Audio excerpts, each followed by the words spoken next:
మీ business ఏదైనా మీ ఊర్లో promotion చేయాలంటే అది సుమన్ టీవీతోనే సాధ్యం. ఇప్పుడే సంప్రదించండి.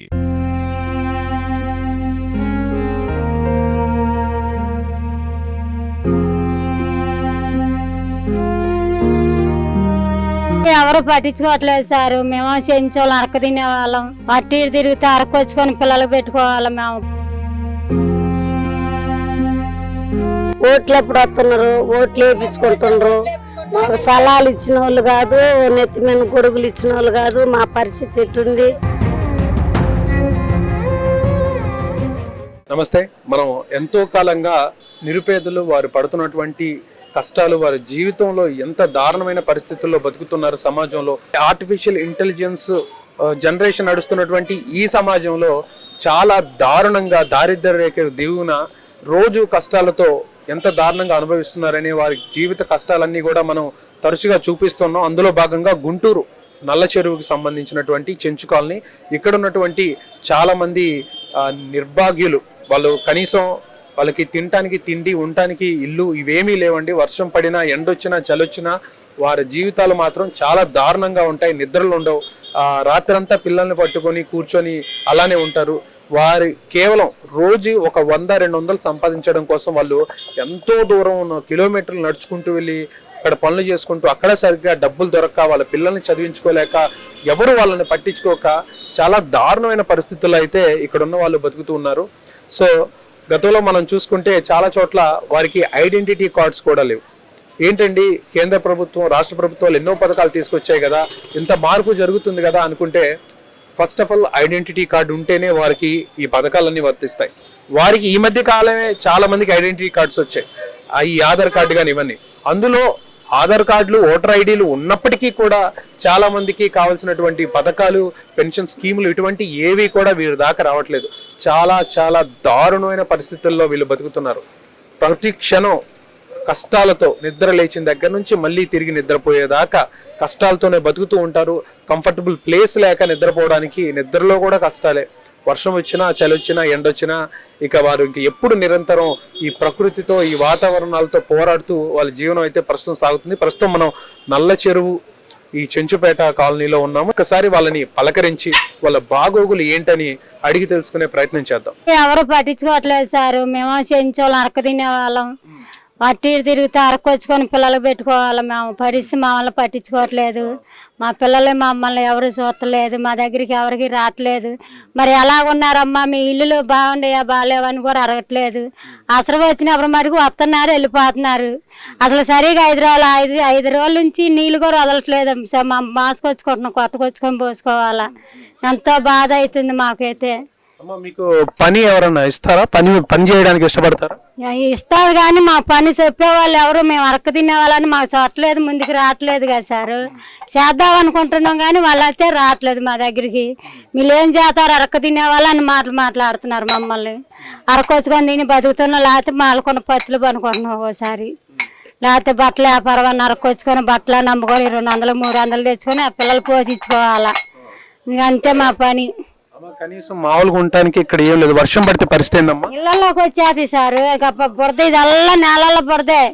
అయినా కూడా చిన్న చిన్న బండలు ఎవరో వారి పారేసిన బండలు తెచ్చుకొని పెట్టుకుంటున్నాం. మేము వండుకుంటానికి ఈ పొలాల కట్టెలతో వండుకొని తింటున్నాం. గ్యాసులు కూడా ఉంటలేదు. మా వల్ల అసలు అరగట్లేదు కదా సార్. మా గారికి వచ్చి ఏదైనా చెప్పవంటే కదా మా బాధలు చెప్పేది వాళ్ళకి. కేంద్ర ప్రభుత్వం, రాష్ట్ర ప్రభుత్వం చాలా ఇట్లా స్కీములు, పథకాలు ఇస్తుంది కదా, మీ దాకా రావా? మా దాకా రావు. వస్తే మా అన్నని చెప్పి పక్కన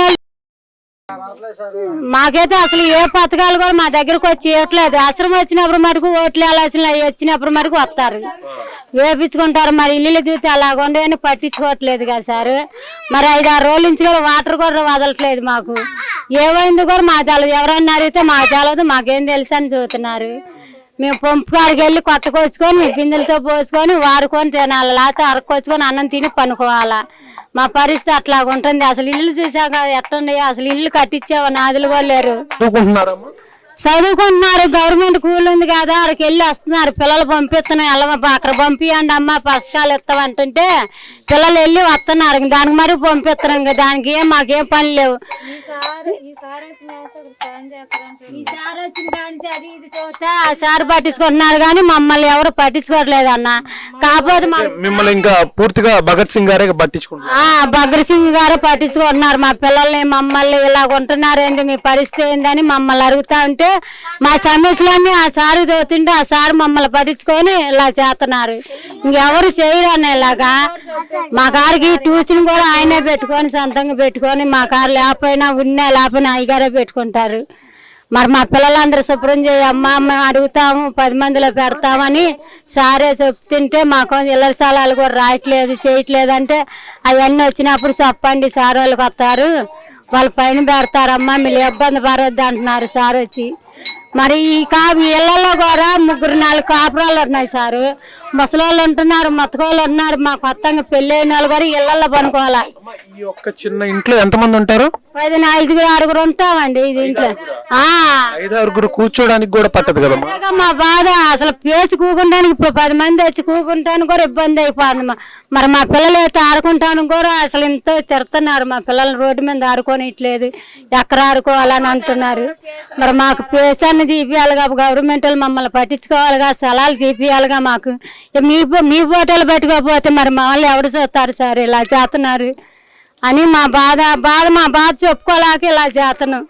మరి మీలాన్ని ఏదో ఒకటి సాయం చేస్తేనేగా మమ్మల్ని ఎవరెవరు పట్టించుకునేది. ఇప్పుడు మీరు చూస్తున్న ఈ ఇల్లు ఇక్కడున్న ఏరియాల్లో చాలా పెద్ద ఇల్లు. అంటే ఇందులో కనీసం ఒక 5 కూడా కూర్చోడానికి లేదు. ఇక్కడ ఉన్న వాటిల్లో మళ్ళీ ఇదే పెద్ద ఇల్లు, ఇక్కడ కనీసం 5 కూడా కూర్చునేంత పరిస్థితి కూడా లేదు. అంత అధ్వాన్నంగా వీళ్ళ జీవనాలు ఇక్కడ సాగిస్తున్నారు. ఇంకా ఎండ వచ్చినా వర్షం వచ్చినా చలి వచ్చినా ఇంకా పరిస్థితి ఏంటనేది ఊహించడానికే కాస్త భయంకరంగా ఉంది. ఇంకా కాస్త మిగతా వాళ్ళని కూడా ఒకసారి చూసి పలకరించే ప్రయత్నం చేద్దాం. కూలుంటే కూలి పోతాం, లేకపోతే అన్నం కానీ అడుకోసుకుని తిని బతుకుతాం. ఇంకేముంటది మాకు, ఇంకేం లేదు. 10 రోజు తింటాం, 12 రోజు ఉండే అన్నం అడుకోసుకోవడం తింటమే. మరి పిల్లలు బాగా చదువుకుంటేనే కదా భవిష్యత్తు తరాలు కూడా బాగుంటారు. మీలా బతకుండా మరి చదువులా చదివిస్తున్నాం. అప్పుడప్పుడు ట్యూషన్ కూడా అయ్యగారు పెట్టిస్తున్నారు మాకు లేని వాళ్ళకి. ఆయన సాయంత్రం పూట పొగులు బడికి పంపిస్తున్నాం. అసలు ఆ బడికి వెళ్ళడం సరిగ్గా జరుగుతుందా? వెళ్తున్నారు. అంటే మీరు కాస్త అక్కడ అప్పుడప్పుడు పనుల మీద వేరే ఊర్లు వెళ్ళి అక్కడే నెలల తరబడి ఉంటారంట కదా. ఉన్న పిల్లలు 7 వదిలేసి వెళ్తారు, తల్లిదండ్రులు వెళ్తారు. పిల్లలు 7 వదిలేసి ఉన్న వాళ్ళు పంపిస్తాం మేము ఇంటికాడ ఉన్న వాళ్ళు. ఏ ఇంటి పిల్ల ఆ ఇంటి పిల్ల అని కాకుండా అందరూ మీ ఇంటి పెంచు జాగ్రత్త చూసుకుంటారు. అందరూ ఒకరి పిల్ల ఒకలని అందరికి చెప్పేసి పంపిస్తాం. సో మీరు ఐకమత్యంగా ఉన్నారు కాబట్టి మీకు ప్రస్తుతానికి బలం. అంతే, ఒకరి పిల్లలని తేడా లేకుండా మా పిల్లలకి మేమే వాళ్ళ పిల్లలు వీళ్ళ పిల్లలని ఒకసారి చెప్పుకొని మేము పంపించుకుంటాం బడికి పిల్లల్ని. అమ్మా మీ వయసు ఎంతమ్మా? 60 ఉంటాయండి. అమ్మా మీకు పెన్షన్లు ఇట్లాంటివి ఏమైనా అందుతాయా? మాకు పెన్షన్లు వస్తున్నాయండి. ఎప్పటి నుంచి వస్తున్నాయమ్మా? 3 ఏళ్ళ నుంచి వస్తున్నాయి. అంతకు ముందు అయితే ఇక్కడ ఏం లేవా? అంతవరకు ముందు రావండి. కానీ మా వచ్చి ఇప్పుడు 50-60 సంవత్సరాలు అయింది. మీరు 50-60 సంవత్సరాల నుంచి ఇక్కడే ఉంటున్నారు? 50-60 సంవత్సరాల నుంచి? 50 ఏళ్ళ నుంచి అన్నీ ఉంటాను. మమ్మల్ని వీళ్ళు పట్టించుకోవటం లేదు. ఓట్లు ఎప్పుడు వస్తున్నారు, ఓట్లు వేయించుకుంటున్నారు. మాకు సలాలు ఇచ్చిన వాళ్ళు కాదు, నెత్తి మీద గొడుగులు ఇచ్చిన వాళ్ళు కాదు. మా పరిస్థితి ఎట్టుంది, లేకపోతే లేనప్పుడు ఊళ్ళో పోయి అంత అన్నం అడుకోచుకోవటం తినటం ఈ బురదలోనే దొల్లాడుతున్నాం. మమ్మల్ని వీళ్ళు పట్టించుకోవటం పట్టించుకోపోయే సమయంలో ఏం చేయాలి, ఈ బురదలోనే నీళ్ళల్లోనే ఉండి అయ్యగారు భగత్ సింగ్ గారు వచ్చిన నుంచి మమ్మల్ని కొద్దిగా అప్పుడప్పుడు వచ్చి మమ్మల్ని పలకరించి మనం బాగా చేసి పోతాడు. మీకేం అవసరం ఉందమ్మా, మీకేం కావాలమ్మా అని ఆయన అడుగుతున్నాడండి. మమ్మల్ని ఎవరు పట్టించుకోవడం, కనీసం వాటర్ కూడా సరిగ్గా రావట్లేదు, కరెంట్లు కూడా సరిగ్గా లేవు. ఒక్కొక్క ఇంట్లో 2 కాపురాలు ఉంటాయి. అదే అమ్మా, ఇంత చిన్న ఇంత మంది ఉంటున్నారు, కనీసం మరి బాత్రూమ్లు కూడా లేవు, ఎట్లా స్నానాలు ఎలా నచ్చిండు అని అన్నారు. అని అంటే మాకు చెప్పుకోవటానికి కూడా మా కాడికి ఎవరు రావట్లేదు సారు, మా కాడికి రావట్లేదు. భగత్ సింగ్ గారు వచ్చిన దగ్గర నుంచి మీకు కాస్త అట్లట్లు నడుస్తుంది. ఇంకా ఆయన తప్ప ఇంకెవరు పట్టించుకోరా? ఆయన తప్ప ఇంకా మమ్మల్ని ఎవరు పట్టించుకోవట్లేదు సారు. మమ్మల్ని ఎత్తి మీద చూసిన వాళ్ళు లేరు, మీకు స్థలాలు ఉండయా లేవు అని అడిగిన వాళ్ళు లేరు. ఓట్లు అయితే వేయించుకుంటారు కానీ ఓట్లకు డబ్బులు కూడా ఈగిపోయినా కూడా మేము యాత్ర ఏమన్నా వాళ్ళు గెలిపిస్తూనే ఉన్నాం. గెలిపించినా కూడా మాకేం సాయం చేయటం లేదు సారు. తీవ్రమైన అనారోగ్యం వస్తే ఏంటి పరిస్థితి? అనారోగ్యానికి చచ్చిపోవటమే స్వామి. ఆరోగ్యం అంటే ఇంకా చచ్చిపోవటమే. మమ్మల్ని ఎవరు పట్టించుకునే వాళ్ళు లేరు. కాకపోతే గవర్నమెంట్ వాళ్ళు కాడికి పోతే సూత్రం లేకపోతే లేదు. ఇప్పుడు గవర్నమెంట్ వాళ్ళు చాలా అభివృద్ధి పథకాలు తీసుకొచ్చినా మీ దాకా అందుతాయి? అసలు మా కాడ అందటం లేదండి. మా కాడికి రావట్లే అసలు. వాళ్ళు రావట్లేదు. మా మాట వాళ్ళు పట్టించుకోసం మేము ఏం చేసాము? మా ఎవరన్నా మా బాధలు చెప్పుకుందాం అన్నా కూడా ఎవరు మా కాడికి రావట్లా. మీరు తప్ప ఆయన తప్ప ఇంకెవ్వరు రావట్లేదు సారు. వర్షం వస్తే మోకాళ్ళ వరకు ఇక్కడ నీళ్లు వస్తున్న పరిస్థితి. మరి కాదమ్మా, చిన్నపిల్లల పరిస్థితి ఏంటి? అప్పుడు చిన్నపిల్లల పరిస్థితి ఇంక ఎత్తుకొని కూర్చోవటమే. రాత్రి అంతా ఎత్తుకొని అలానే కూర్చుంటారు. ఎత్తుకొని కూర్చోవటం, సంఖ పెట్టుకొని కూర్చోవటం. బాలింతలు కూడా అదే పని, పసిబిడ్డలతో కూడా అదే పని. మరి ఇంకేం చేయాలి? సరిగ్గా వైద్యం అందగా చనిపోయిన వాళ్ళు ఉన్నారమ్మా? చనిపోయిన వాళ్ళు కూడా చాలా మంది, 10 మంది దాకా చనిపోయారు మా ఇళ్లలో. వైద్యం అందక 10 మంది దాకా చనిపోయారు. పట్టించుకోక, మమ్మల్ని ఎవరు చూడక, మమ్మల్ని ఎవరు పట్టించుకోక, మా ఇళ్ళకి రాక, మీరు ఇట్టున్నారమ్మా అట్టున్నారమ్మా అని అడిగిన వాళ్ళు లేక, మరి అది సంగతి అయ్యా. ఎంతమంది వాడతారమ్మా? 20 మంది దాకా వాడతారండి. ఈ ఒక్క బాత్రూమ్ 20 మంది వాడతారు. ఈ ఒక్క బాత్రూమ్ ఈ ఏడే కట్టుకున్నాం. 10 రూపాయలు వడ్డీకి తెచ్చుకొని కట్టుకున్నామండి. ఒక్క బాత్రూమ్ పిల్లలు తల్లులు 20 మంది దాకా వాడుకుంటాం. ఆ ఒక్క బాత్రూమే అది సర్కారు ఇచ్చింది కాదు, మేము సొంత డబ్బు పెట్టి సంపాదించుకొని కట్టించుకున్నామండి. మమ్మల్ని అంతేనండి. ఎంతకాలం బాత్రూమ్ కట్టించి? 3 నెలలు అవుతుందండి. 3 నెలల క్రితం పరిస్థితి ఎలా? 3 నెలలు కాంచి ఆడు బాత్రూమ్ చెట్లలోకి చేమల్లోకి స్నానం ఆడోదాడు పోసుకుంటారు. ఆడపిల్లలు మగ పిల్లలు ఏమో రోడ్డు మీద పోసుకుంటారండి. మగవాళ్ళు ఏమో రోడ్డు మీద పోసుకుంటారు. ఆడపిల్లలు ఏమో ఇటు పోసుకుంటామండి. పిల్లలు మాక ఒకరు అలాగే వదులుతారు నీళ్లు. ఎండాకాలం అసలు నీళ్లు ఉండి బిందులు ఎత్తుకుని ఎటు పోవాలో కూడా తెలియదు. ఆడాడు పరిగెత్తి తెచ్చుకుంటాం. ఇక్కడ బహుజన మహాసభకు సంబంధించినటువంటి అధ్యక్షులు భగత్ సింగ్ గారు వీరి కోసం చదువు వల్లే వీళ్ళ జీవితాలు మారుతాయని చెప్పేసి వీళ్ళని చాలా కష్టం, స్కూల్ దాకా తీసుకొచ్చిన అక్కడ కూర్చోబెట్టి చదువు చెప్పడం చాలా కష్టంతో కూడుకున్న పని. అలాంటిది వీళ్ళని రోజు వాకప్ చేసి ఇదిగోండి ఇక్కడ వీరికి ఒక ప్రత్యేకమైన ట్యూషన్ కూడా ఏర్పాటు చేయడం జరిగింది. ఒకసారి ఇక్కడ ట్యూషన్ అసలు ఎలా జరుగుతుంది ఏంటనేది లోపలికి కూడా వెళ్ళి చూద్దాం రండి. సో ఇప్పుడు చూస్తున్నారు కదండి, ఇది వీళ్ళ ట్యూషన్ పాయింట్. దాదాపు ఇక్కడ ఒక 10 మంది వరకు ఏమైనా చిన్న పిల్లలు అయితే పడతారు. అంతే, ఇదే వీళ్ళ క్లాస్ రూమ్. ఒకసారి ఇంత దుర్భరమైన పరిస్థితుల్లో వీళ్ళు జీవనం సాగిస్తూ ఉన్నారు. వీళ్ళకి ఒకసారి వీళ్ళ క్లాస్ టీచర్ తో ఒకసారి మాట్లాడే ప్రయత్నం చేద్దాం. నమస్తే మేడం. నమస్తే సార్. మేడం, వీళ్ళకి ఎప్పటి నుంచి ఇలా ట్యూషన్స్? 3 years నుంచి ట్యూషన్ స్టార్ట్ చేశారు భగత్ సింగ్ గారు. అప్పటి నుంచి ట్యూషన్ స్టార్ట్ చేశారు. స్కూల్కి వెళ్తారు కానీ లేదు సార్, ఏమీ రావు పిల్లలకి అసలుకి. సార్ పెట్టిన కాంచి కొంచెం పర్లేదన్నమాట. అప్పటికి వీళ్ళు 5 months వేరే ఊరికి వెళ్ళడం, అంటే ఎలుకలకి పొలాల్లో ఎలుకల మందులు పెడతారండి. అలా డిస్టర్బ్ అవుతారు పిల్లలు చాలా వరకు. కానీ కొంచెం ఏదో ఒకటి కొంచెం డిసిప్లిన్ కానీ కొంచెం నీట్నెస్ తెలుస్తుందని కొంచెం అలా చెప్తూ ఉంటాం అన్నమాట.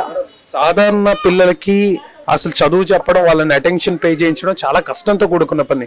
వీళ్ళేమో పూర్తిగా చదువు నుంచి డైవర్ట్ అయిపోయి పనులకి వేరు వేరు ఊర్లలో తిరుగుతూ ఉంటారు. చాలా ర్యాక్ పిక్కర్స్ లాగానే అడుక్కుంటాను ఇలా జీవనం సాగిస్తారు. అసలు వీళ్ళని చదువు వైపు మళ్లించడం అనేది ఎంత కష్టంతో కూడుకున్న పని? చాలా కష్టం అండి. ఎందుకంటే నేర్చుకునేది కొంచెమైనప్పటికీ వీళ్ళు మళ్ళీ వేరే ఊర్లోకి వెళ్తారు కదా, ఆ చదువుకున్నది మర్చిపోయి వస్తారనమాట. అలా చాలా ఇబ్బంది అనండి, చాలా ఇబ్బంది. ఇప్పుడు సరైన ఫుడ్ దొరికితే కాస్త బ్రెయిన్ బాగా యాక్టివ్ గా పనిచేస్తుంది, ఏమైనా చెప్పినా గుర్తుపెట్టుకోవడానికి ఉంటుంది. వీళ్ళు తినే తిండికి కానీ వీళ్ళకి న్యూట్రిషన్ డిఫిషియన్సీ కూడా చాలా ఉంది, రక్తహీనత కూడా ఉందని చెప్తున్నారు. అసలు ఏంటి మేడం, అసలు వీళ్ళకి చెప్పిన గుర్తుపెట్టుకోరు అయితే పూర్తిగా? పాపం పిల్లలు ఏదైనా చెప్తే బాగా గుర్తుంచుకుంటారు. నిజమే, వీళ్ళకి సరిగ్గా ఫుడ్ లేదు, బ్లడ్ కూడా చాలా తక్కువ ఉండేది. కానీ చెప్పిన మాట వినే పిల్లలండి వాళ్ళు. ఏదైనా చెప్తే తొందరగానే రెస్పాండ్ అవుతారు. అంతకుముందు వీళ్ళు కొంచెం చేసేవాళ్ళు, అడుక్కునేవ్వడం అలా జరిగేది. కానీ ఇప్పుడు అలా లేదు, చెప్పిన మాట వింటారు, నీట్గానే ఉంటారు. కానీ ఇంకా వాళ్ళకి తెలియాలి అది. సో ప్రస్తుతం మనతో పాటు బహుజన మహాసభ అధ్యక్షులు భగత్ సింగ్ గారు ఉన్నారు. భగత్ సింగ్ గారి గురించి ప్రత్యేకంగా చెప్పనక్కర్లేదు. ఇటువంటి వారిని మనం చాలా మంది NGOs ని ఇట్లాంటివి చూస్తూ ఉంటాం. వారు ఏదో చాలా మంది నామకార్థానికి చేస్తున్నారు. కానీ భగత్ సింగ్ గారిని మేము చాలా కాలంగా అబ్జర్వ్ చేస్తున్నాం. వారి వెంటే ఉండి నిత్యం ఇదే పని. వాళ్ళ జీవితాల్లో వాళ్ళు ఈయన్ని వద్దు పో అన్నా కూడా ఆయన వదలడనమాట. వాళ్ళని పట్టించుకోకపోయినా కూడా వాళ్ళని వదలకుండా వాళ్ళని అంటి పెట్టుకొని వాళ్ళ జీవితాల్లో ఒక్క జనరేషన్ ఏంటండి ఇది ఎలా అండి మీరు ఇలా చేస్తున్నారంటే ఒక్క జనరేషన్ అండి. ఆ ఒక్క జనరేషన్ మారితే మొత్తం వాళ్ళ కుటుంబాలన్నీ మారిపోతాయని చెప్పేసి వాళ్ళకి చదువు చెప్పడానికి ఆయన చాలా కాలం నుంచి తీవ్ర ప్రయాసాలు పడుతున్నారు. ఒకసారి భగత్ సింగ్ గారితో మాట్లాడే ప్రయత్నం చేద్దాం. భగత్ సింగ్ గారు నమస్కారం అండి. నమస్కారం సార్. వీళ్ళ జీవన శైలి ఇక్కడ ఎలా ఉంటుంది? ముందుగా మీ సుమన్ టీవీ వారికి ప్రత్యేకమైన ధన్యవాదాలండి. ఇప్పటి వరకు కూడా ఇటువంటి కాలనీలని సందర్శించి చూసి బహిర్గతం చేద్దామని ఆలోచన ఇంతవరకు ఎవరికి రాలేదు. మరి మీరు ఇంటూ వీళ్ళకి వచ్చినంత వల్ల మాకు చాలా సంతోషంగా ఉంది. మరి ఈ రోజున ఈ యొక్క చెంచు కాలనీ, నల్ల చెరువులో చెంచు కాలనీ ఒకటి ఉందనే విషయం ఎవరికి కూడా తెలియదు. వీళ్ళు ఉంటారు కానీ వీళ్ళని గురించి పట్టించుకున్న నాదుడు లేడు. ఇదంతా కూడా కమ్యూనిస్టులు అందరూ కూడా ఉంటారు ఇక్కడ. అయినప్పటికీ వీళ్ళెవరికి కూడాను దరిద్రంగా బ్రతుకుతున్నారు. వీళ్ళకి సరిగా అడుక్కోవటం, పిల్లలంతా రోడ్లమ్మట తిరిగి కొట్లమ్మట తిరిగి డబ్బులు అడుక్కొచ్చుకొని ఇళ్ళమ్మట తిరిగి అన్నం అడుక్కొచ్చుకొని ఈ యొక్క పెద్దలు కూడా పోయి అడుక్కొచ్చుకొని చేస్తూ ఉంటారు. అటువంటి పరిస్థితి చూసి చలించి ఇక్కడికి వచ్చి ఈ యొక్క పిల్లల్ని మార్చాలి, ఒక జనరేషన్ కనుక మార్చగలిగితే వాళ్ళు ఈ పనుల్లో ఉండరు అని చెప్పేసి వీళ్ళందరినీ కూడా ముందు అడుక్కోవటం మానిపించాలని చెప్పి ఒక ట్యూషన్ పాయింట్ పెట్టాం. ఆ ట్యూషన్ పాయింట్కి సంబంధించి ఖాజా గారు అని చెప్పేసి గుంటూరు శారదా కాలనీలో ఉంటారు. ప్రస్తుతం ఆయన బాంబేలో ఉంటున్నాడు. ఆయన కొంత సపోర్ట్ చేస్తున్నాడు ఇక్కడ. ఆ సపోర్ట్ చేయడం ఆయన సహాయంతో ఒక టీచర్ గారిని పెట్టి ఆ టీచర్ గారి వీళ్ళందరూ కూడా విద్యాబుద్ధులు నేర్పిస్తా ఉన్నారు. గతంలో అయితే పిల్లలంతా కూడా భయంకరమైన బూతులు, అసలు జంతువుల్లాగా ఉన్నారు. వాళ్ళందరూ వాళ్ళ చక్కగా స్నానాలు చేసి బట్టలు వేసుకొని బూతులు మాట్లాడుకోకుండా చక్కగా రాసుకుంటూ కొంచెం విద్యాబుద్ధులు నేర్చుకుంటా ఉన్నారు. పెద్దలకు సంబంధించి వాళ్ళు ఎంతో దయనీయ పరిస్థితిలో జీవించేవాళ్ళు, వాళ్ళు కూడా అన్నవాడుకొచ్చుకునేటువంటి వాళ్ళు. అటువంటి పరిస్థితి ఆగింది. వాళ్ళు సంవత్సరానికి ఒక 6 నెలలు మొత్తం కూడాను 6 నెలలు 7 నెలలు బయట గడుపుతూ ఉంటారు. అంటే తెలంగాణ, కర్ణాటక, హైదరాబాదు, మరి రాజమండ్రి ఇటువంటి ప్రాంతాలకు వెళ్ళి పిల్లలతో సహా వెళ్ళిపోతూ ఉంటారు. ఆ పిల్లలంతా కూడా అన్యాయం అయిపోతా ఉన్నారు. అటువంటి పరిస్థితులు జీవించుకున్నా కానీ వాళ్ళ దగ్గర డబ్బులు ఉంటాయంటే ఆ వచ్చే కొద్ది గొప్ప అక్కడ సరిపోతుంది. మళ్ళీ ఇక్కడికి వచ్చిన తర్వాత ఆ చేపలు ఆ కాలువల్లో ఏరుకొని తింటా ఉంటే ఒక 1000, ఒక 100, 200, 300 కంటే ఎక్కువ రావు. ఆడి పెట్టి కాలం గడుపుతా ఉన్నారు. వాళ్ళకి ఏదైనా జబ్బు వస్తే అప్పులు తెచ్చుకొని వడ్డీలు తెచ్చుకొని కట్టుకొని మళ్ళీ తీర్చుకోవడానికి మళ్ళా పోయి డబ్బులు తీసుకొస్తా ఉన్నారు. వాళ్ళలో కూడా వాళ్ళ కొంత మార్పు వస్తూ ఉంది. ఆ మార్పు తీసుకొస్తూ వాళ్ళకి మౌలిక సదుపాయాలు ఏర్పాటు చేయడానికి సంబంధించినటువంటి కృషిని ప్రభుత్వం ద్వారా చేయాలని చెప్పి చేస్తా ఉన్నాం. వాళ్ళకైతే ఆధార్ కార్డులు, రేషన్ కార్డు, ఓట్ల కార్డులు ఉన్నాయి. అయినప్పటికీ వాళ్ళకి ఇంతవరకు ఒక్కొక్క కుటుంబంలో ఒక్కొక్క ఇంటిలో 4-5 కుటుంబాలు జీవిస్తుంటే ఇంతవరకు ఇళ్ల స్థలాలు రాయలేదు వాళ్ళు ఎవరికి కూడాను. ఆ ఇళ్ల స్థలాలు లేకపోతే వర్షం వస్తే వాళ్ళందరూ కూడా ఇళ్లలో మగ్గిపోతా ఉంటారు. 50-60 సంవత్సరాల నుంచి ఇక్కడే ఉంటున్నారు అంటున్నారు. 50 సంవత్సరాలు ఇక్కడే ఉంటున్నారు. ఇక్కడే ఉన్నప్పటికీ ఎవరు కూడా దాన్ని పట్టించుకున్న పరిస్థితి లేరు, వీళ్ళని అంటుకున్న పరిస్థితి లేరు. కారణం ఏంటి అంటే వీళ్ళంతా అడుక్కునేవాళ్ళు అని చెప్పేసి ఒక హీన పరిస్థితి ఉంది ఇక్కడ, ఒక వివక్ష ఉంది ఇక్కడ. వాళ్ళని అడుక్కునే వాళ్ళతో మనం బలకం ఏంటి అనేటువంటి ఫీలింగ్ ఉంది. కానీ ఎవరైతే ఈ దేశంలో వాళ్ళు కూడా పౌరులుగా బ్రతుకుతా ఉన్నారు, రాజ్యాంగం ఇచ్చిన ఫలాలు వాళ్ళకు కూడా అందాలని చెప్పేసి చేస్తా ఉన్నాం. అట్లాగే బాబాసాహెబ్ అంబేద్కర్ చెప్పినటువంటి విద్య విషయంలో ప్రధాన పాత్ర పోషిస్తూ ఈ పిల్లలందరూ కూడాను ఒక విద్య వైపు నడిపించి ఒక జనరేషన్ మారిపోతే ఆ యొక్క బాధలు వాళ్ళు పడరని చెప్పేసి ఒక 20 ఏళ్ళు టార్గెట్ పెట్టుకొని పనిచేస్తా ఉన్నాం. దీనికి సంబంధించి చాలా కాలనీలు ఉన్నాయి, వాటిని కూడా మార్పు చెందుతూ ఉన్నాం. వీళ్ళు కూడా కొంత మార్పు చెందుతూ ఉన్నారు. ప్రభుత్వం వెంటనే వీళ్ళని దృష్టి పట్టించుకొని ఇప్పుడు వచ్చిన పథకం ఏదైతే ఉందో ఇళ్ల స్థలాల పథకం, ఆ పథకాలు వీళ్ళని చేర్చాలని చెప్పేసి డిమాండ్ చేస్తా ఉన్నాం. వీళ్ళందరూ కూడాను మనలాంటి మనుషులే. ఇటువంటి కాలనీలు వివక్షత లేకుండా అందరూ కూడా ఇక్కడ ప్రజాప్రతినిధులు, ఎమ్మెల్యేలు, మరి కార్పొరేటర్లు, కమిషనర్లు, కలెక్టర్లు వీళ్ళంతా కూడా వీళ్ళని సందర్శించి వీళ్ళ పరిస్థితిని బాగు చేయాలని చెప్పేసి కోరుకుంటా ఉన్నాం. సో చూశారు కదా, ఇక్కడ దాదాపు వీరు 50-60 సంవత్సరాల నుంచి ఇక్కడే ఉన్న వీళ్ళ జీవితాల్లో మాత్రం ఎటువంటి మార్పులు రాలేదు. ఎంతో మంది ఎన్జిఓలు ఎంతో మంది వచ్చి చూసినా కూడా ఎటువంటి మార్పులు రావట్లేదు. కారణం వీరికి సరిగ్గా గ్రౌండ్ లెవెల్లో వీరికి అందాల్సినవన్నీ అందట్లేదు. ప్రభుత్వాల నుంచి కానీ అధికారుల నుంచి కానీ ఎవరైతే సహాయం చేస్తాం అనుకుంటున్నారో వాళ్ళ దగ్గర నుంచి కానీ సరిగ్గా అందడం లేదండి. ఇక్కడ అయితే ఎవరైతే ఈ బహుజన మహాసభకు సంబంధించినటువంటి భగత్ సింగ్ గారు అయితే వీరిని చదువు వైపు మళ్లించి ఒక జనరేషన్ని మొత్తాన్ని చదివిస్తే వాళ్ళ జీవితాలు బాగుపడతాయని చెప్పేసి ఇక్కడ కొన్ని సంవత్సరాలుగా వీరి కోసం కృషి చేస్తూ ఉన్నారు. ఒక్క గుంటూరులో ఈ ప్రాంతమే కాదండి, ఈ నల్ల చెరువు ప్రాంతమే కాదు, ఇంకా చాలా ప్రాంతాల్లో భగత్ సింగ్ గారు వర్క్ చేస్తున్నటువంటి పరిస్థితి. సో ఇట్లాంటి వాళ్ళు చాలా మంది ఉన్నారు. మరొక నిరుపేద కాలనీలో వారి పరిస్థితిని చూపిస్తూ మళ్ళీ కలుద్దాం. కెమెరామెన్ హోసన్నతో శివరాజ్ శంకర్, సుమన్ టీవీ, గుంటూరు.